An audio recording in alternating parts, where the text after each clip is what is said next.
നിങ്ങളുടെ കയ്യിലിപ്പോൾ ഒരു ക്വസ്റ്റ്യൻ പേപ്പർ കിട്ടി. സോ ഫസ്റ്റ് നിങ്ങൾ എന്താ ചെയ്യുക? ജസ്റ്റ് വായിച്ചു പോവുകയാണോ? എങ്ങനെ ഐഡിയ ഉണ്ടാവാത്തവരുണ്ടാവില്ലേ? So this video is for that. നമുക്കൊരു ഫസ്റ്റായിട്ടൊരു ക്വസ്റ്റ്യൻ പേപ്പർ കിട്ടി. അപ്പോൾ നമ്മൾ എന്താ ചെയ്യേണ്ടത്? ഫസ്റ്റ് നമുക്ക് ഏതിലാണോ നമ്മൾ കുറച്ചും കൂടി സ്ട്രോങ് ആയിട്ടുള്ള ആ സബ്ജക്റ്റിന് ഫസ്റ്റ് സ്റ്റാർട്ട് ചെയ്യാം. ചിലർക്കത് ബയോളജി ആയിരിക്കാം, കെമിസ്ട്രി, ഫിസിക്സ്, അതൊക്കെ ഡിപ്പെൻഡ് ചെയ്തിരിക്കും. അപ്പോൾ നമ്മൾ ഏറ്റവും സ്ട്രോങ് ആയിട്ടുള്ളതിന് ഫസ്റ്റ് സ്റ്റാർട്ട് ചെയ്യുമ്പോൾ നമുക്ക് ആ ക്വസ്റ്റ്യൻ പേപ്പർ പെട്ടെന്ന് ചെയ്ത് തീർക്കാൻ പറ്റും. അപ്പോൾ ചിലർ ഇത്ര ഒരു സമയം ഓരോ സബ്ജക്റ്റിന് വേണ്ടി മാറ്റി വെക്കും. അപ്പോൾ ബയോളജി എനിക്ക് ഭയങ്കര അറിയാം, സോ ബയോളജി ഞാൻ 30 minutes 45 minutes അത്രേ ഞാൻ കൊടുക്കുന്നുള്ളൂ, അതിനുള്ളിൽ തന്നെ ഞാൻ ബയോളജി കംപ്ലീറ്റ് ആക്കും. അങ്ങനെ വിചാരിച്ചിട്ട് ക്വസ്റ്റ്യൻ ചെയ്യുന്നവരുണ്ടാവും. സോ ഫസ്റ്റ് ഓഫ് ഓൾ അത് ഒഴിവാക്കാം. ഒരു മിനിമം ടൈം നമുക്ക് സെറ്റ് ചെയ്യാം. എന്ന് വെച്ചാൽ ബയോളജിക്ക് ഒരു 45 minutes കൊടുത്തിട്ട് ആ സമയം കൊണ്ട് ബയോളജി എത്രത്തോളം ക്വസ്റ്റ്യൻസ് അറ്റൻഡ് ചെയ്യാൻ പറ്റും അത് അറ്റൻഡ് ചെയ്യാം. അല്ലാണ്ട് ഈ 45 minutes മാത്രമേ ഞാൻ ബയോളജി ചെയ്യൂ, അതിനുള്ളിൽ എനിക്ക് ബയോളജി ഫുള്ളായിട്ട് കംപ്ലീറ്റ് ചെയ്യണം എന്നുള്ളൊരു തോന്നൽ അത് തെറ്റാണ്. ഫസ്റ്റ് നമുക്ക് ചില ക്വസ്റ്റ്യൻ പേപ്പർ ബയോളജി ഭയങ്കര ടഫായിരിക്കും. ചിലപ്പോൾ 1 മണിക്കൂർ 1.25 മണിക്കൂറൊക്കെ ആവശ്യം ഉള്ള ക്വസ്റ്റ്യൻ പേപ്പർ ഉണ്ടായിരിക്കും. അപ്പോൾ അസേർഷൻ റീസൺ ആണെന്നെങ്കിലൊക്കെ നമ്മളിങ്ങനെ ആലോചിക്കാണ്ട് ആൻസർ ചെയ്തിട്ട് തെറ്റിക്കരുത്. അപ്പോൾ അതിനൊക്കെ കുറച്ച് ടൈം കൊടുക്കേണ്ടി വരും.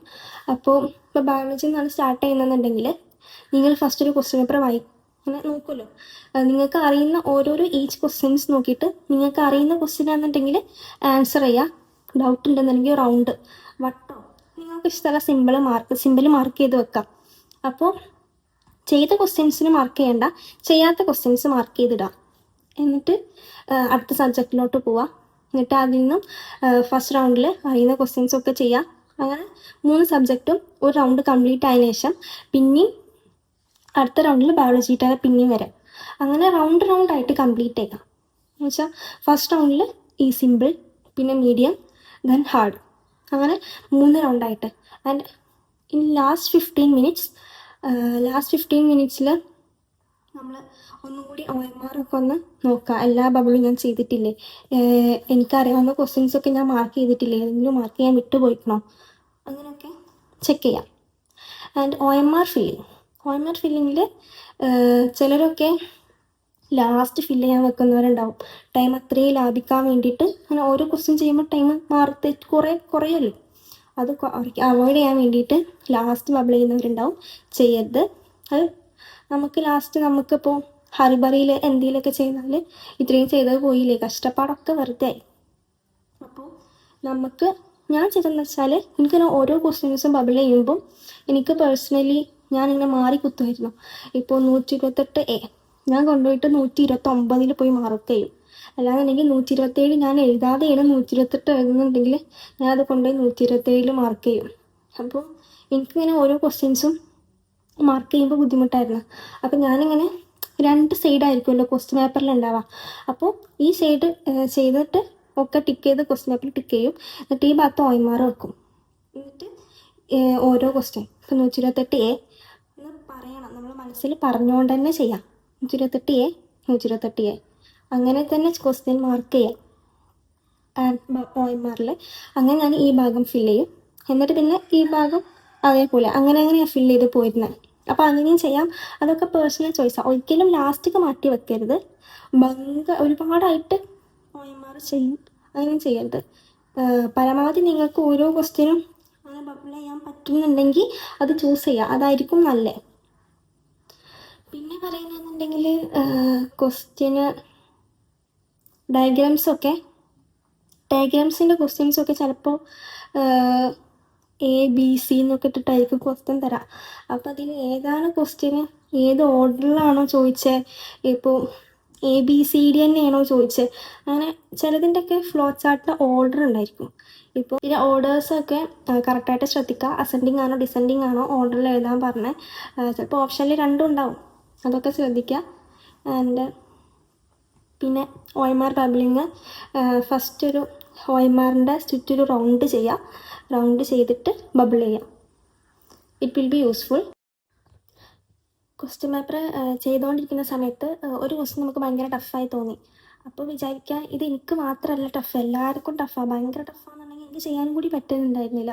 ഇപ്പോൾ ചില ക്വസ്റ്റ്യൻസ് ഒന്നും കണ്ടപ്പോൾ ഇതൊക്കെ എങ്ങനെ ചെയ്യുക, ഇതൊക്കെ ഏത് ചാപ്റ്ററിനാണെന്ന് വരെ ഞാൻ ആലോചിച്ചിട്ടുണ്ട്, ഫിസിക്സൊക്കെ. അപ്പോൾ ആലോചിക്കുക ഇത് നമുക്ക് മാത്രമല്ല ടഫ്, എല്ലാവർക്കും ടഫാണ്.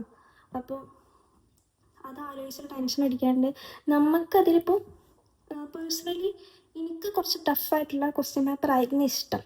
സിമ്പിൾ ക്വസ്റ്റ്യൻ പേപ്പർ ആണെന്നുണ്ടെങ്കിൽ എല്ലാവർക്കും കിട്ടും. എന്ന് വെച്ചാൽ ചെറിയ കുട്ടി എന്ന് വെച്ചാൽ പഠിച്ച് തുടങ്ങി വെറുതെ വായിച്ചുകൊണ്ട് നടക്കുന്നവർക്കും ഭയങ്കര കഷ്ടപ്പെട്ടിരുന്ന് പഠിക്കുന്നവർക്കും ഒക്കെ ഒരേപോലെ ആയിരിക്കും. പിന്നെ എന്ത് കോമ്പറ്റീഷനാണ് ഉള്ളത്, ആ സമയത്ത് നമുക്ക് ഒരു ടെൻഷനും വന്നാൽ പോയില്ലേ. അപ്പോൾ ഭയങ്കര സിമ്പിളായിട്ടുള്ള ക്വസ്റ്റ്യനേക്കാളും നല്ലത് കുറച്ചൊക്കെ ടഫ് ആയിക്കോട്ടെ. അപ്പോൾ നമ്മൾ എന്ത് ചെയ്യണം, ആ ടഫായിട്ടുള്ള ക്വസ്റ്റ്യൻ പേപ്പറിൽ നമുക്ക് എത്രത്തോളം അറിയാം എന്ന് വെച്ചാൽ അതിൽ ആവറേജ് ആയിട്ടുള്ള ക്വസ്റ്റ്യൻസ് ഉണ്ടായിരിക്കും, സിമ്പിളായിട്ടുള്ള ക്വസ്റ്റ്യൻസ് ഉണ്ടായിരിക്കും. അപ്പോൾ അത് കണ്ടെത്താം. അത് നമ്മൾ ഫസ്റ്റ് ഓഫ് ഓൾ ആ ടഫായിട്ടുള്ളതൊക്കെ മാറ്റി വെച്ച് നമ്മുടെ ഇന്നർ കോൺഷ്യസ് ഒക്കെ തിരിച്ച് കിട്ടി, ഒരു വെപ്രാളമൊന്നും ഇല്ലാണ്ട് ടെൻഷനൊന്നും ഇല്ലാണ്ട് കറക്റ്റായിട്ട് നമ്മൾ ആ ക്വസ്റ്റ്യൻസ് തിരഞ്ഞെടുക്കുക. അതിൽ നിന്ന് സിമ്പിള് ആവറേജ് ഒക്കെ നമ്മൾ തിരഞ്ഞെടുത്ത് ചെയ്യുക, ആ സമയം കൊണ്ട് ചെയ്യുക. അതാണ് കോമ്പറ്റീഷൻ. എക്സാം ഹാളിൽ ഇരുന്നിട്ട് ഒരു 10 മിനിറ്റ് എക്സാമിന് മുമ്പെങ്കിലും ഒന്ന് കണ്ണടച്ച് ഒന്ന് മെഡിറ്റേറ്റ് ചെയ്തിരിക്കുകയെ അങ്ങനെയൊക്കെ ചെയ്യാം. അതൊക്കെ നല്ല കാര്യമാണ്. ആൻഡ് എക്സാം തുടങ്ങുന്നത് മുതൽ നമുക്ക് നമ്മുടെ ക്വസ്റ്റ്യൻ പേപ്പർ കിട്ടി, OMR കിട്ടി. പിന്നെ നമ്മൾക്ക് ഓരോ ക്വസ്റ്റ്യൻ വായിക്കുന്നു, നമുക്ക് ആൻസർ അറിയാവുന്നതൊക്കെ മാർക്ക് ചെയ്ത് അപ്പം തന്നെ OMRൽ ബബിൾ ചെയ്ത് കറക്റ്റായിട്ട് ബബിൾ ചെയ്യുക. റൗണ്ട് ഇട്ടതിന് ശേഷം മാത്രം ബബിൾ ചെയ്യുക. ആൻഡ് അടുത്ത ക്വസ്റ്റ്യൻ, ഇതിപ്പോൾ ടഫാണ് ക്വസ്റ്റ്യൻ എന്നുണ്ടെങ്കിൽ വെപ്രാളപ്പെടാണ്ട് ടെൻഷൻ അടിക്കാണ്ട് അടുത്ത ക്വസ്റ്റ്യൻ ചെയ്യാം. എന്നിട്ട് അത് കഴിഞ്ഞതിന് ശേഷം സെക്കൻഡ് റൗണ്ടിൽ വീണ്ടും വന്നിട്ട് ഈ അറിയാത്ത ക്വസ്റ്റ്യൻ നമ്മൾ മാറ്റി വെച്ച ക്വസ്റ്റ്യൻസ് പിന്നെയും ചെയ്യാം. ആൻഡ് പിന്നെ ലാസ്റ്റ് ഒരു 15 മിനിറ്റ്സ് or 10 മിനിറ്റ്സ് ഒക്കെ ഈ OMRൽ നമ്മളറിയാവുന്ന ക്വസ്റ്റ്യൻസൊക്കെ നമ്മൾ മാർക്ക് ചെയ്തിട്ടില്ലേന്ന് ഉറപ്പ് വരുത്താം. കാരണം OMRൽ ബബിൾ ചെയ്തിട്ടില്ല എന്നുണ്ടെങ്കിൽ പിന്നെ നമ്മൾ ക്വസ്റ്റ്യൻ പേപ്പറിൽ മാർക്ക് ചെയ്ത് ഇങ്ങനെ OMRൽ ബബിൾ ചെയ്യാൻ മറന്നുപോയി, it's not a right thing. So നിങ്ങൾ ഇൻസ്റ്റിറ്റ്യൂട്ടിൽ നിങ്ങൾ പഠിക്കുന്ന സമയത്ത് തന്നെ ഈ ഒരു റൂട്ടീൻ ഫോളോ ചെയ്യുക. അങ്ങനെയാണെന്നുണ്ടെങ്കിൽ ലാസ്റ്റ് നീറ്റ് എക്സാമിൻ്റെ സമയത്ത് OMR ബബിൾ ചെയ്യുന്നതോ അല്ലെങ്കിൽ ഈ റൂട്ടീൻ അതൊന്നും ഒരു പ്രശ്നമായിട്ട് വരില്ല. ഇൻസ്റ്റിറ്റ്യൂട്ടിൽ ക്വസ്റ്റ്യൻസ് ആൻസർ ചെയ്യുന്ന സമയത്ത് തന്നെ ഈ ഒരു റൂട്ടീൻ ഫോളോ ചെയ്യാം. പിന്നെ എക്സാം പോകുന്നതിന് മുന്നേ നമുക്ക് ഭയങ്കര ടെൻഷൻ ഉണ്ടായിരിക്കും, ഞാനൊന്നും പഠിച്ചു കഴിഞ്ഞിട്ടില്ല. വീക്ക്ലി എക്സാംസ് ഒക്കെ എന്നുണ്ടെങ്കിൽ നിങ്ങളൊന്നും പഠിച്ചു കഴിഞ്ഞിട്ടില്ല, സോ ഞാൻ എക്സാം സ്കിപ്പ് ചെയ്തിട്ട് ആ സമയം ഇരുന്ന് പഠിക്കണം അങ്ങനെ വിചാരിച്ചിരിക്കരുത്. കറക്റ്റായിട്ട് നിങ്ങൾ എന്താണോ പഠിച്ചത് അത് മാത്രം വെച്ച് എക്സാം എഴുതാം. അതിൻ്റെ റിസൾട്ട് ഫസ്റ്റ് തന്നെ നോക്കേണ്ട കാര്യമില്ലല്ലോ. ലാസ്റ്റ് മോഡൽ എക്സാം ഒക്കെ വരുന്ന സമയത്ത് ഈ റിസൾട്ട്, റാങ്ക്, മാർക്ക് അതിനെക്കുറിച്ചൊക്കെ പേടിക്കേണ്ട ആവശ്യമുള്ളൂ. അല്ലാണ്ട് ഈ ഒരു സമയത്തൊക്കെ നിങ്ങൾ കാമായിട്ടിരുന്ന് പഠിക്കുക. ഇപ്പോൾ സെപ്റ്റംബർ ആയിട്ടുള്ളൂ, ഇപ്പോൾ ഞാൻ ആയിട്ടുള്ളൂ എന്ന് പറയുമ്പോൾ പലർക്കും ഒരു ഇതുണ്ടാവും, ആയിട്ടുള്ളൂ അതായില്ലേ അങ്ങനെ വിചാരിക്കുന്നവർ ലാസ്റ്റ് ഒരു ജനുവരി ഒക്കെ ആവട്ടെ, അവിടെ മുതൽ നമുക്ക് എക്സാം എഴുതുമ്പോൾ റാങ്ക്, മാർക്ക് അതൊക്കെ പേടിച്ച് എക്സാം എഴുതാം. അപ്പോൾ നമുക്കൊരു ഇത് വേണം, എനിക്ക് ഈ ഒരു റാങ്ക് വേണം, ഈ ഒരു മാർക്ക് വേണം. മാർക്ക് നോക്കണ്ട, ഈ ഒരു റാങ്കിൽ എനിക്ക് എത്തണം എന്നുള്ളൊരു മോട്ടീവ് വെക്കാം. പക്ഷെ ഇപ്പം തന്നെ മാർക്കും റാങ്കും നോക്കാണ്ട് നമ്മുടെ ചാപ്റ്റേഴ്സ് ഒന്നും പെൻഡിങ് വരാതെ, ബാക്ക്ലോഗ്സ് ഒന്നും വരുത്താതെ പഠിക്കുക. All the best and hope you guys like this video. Support.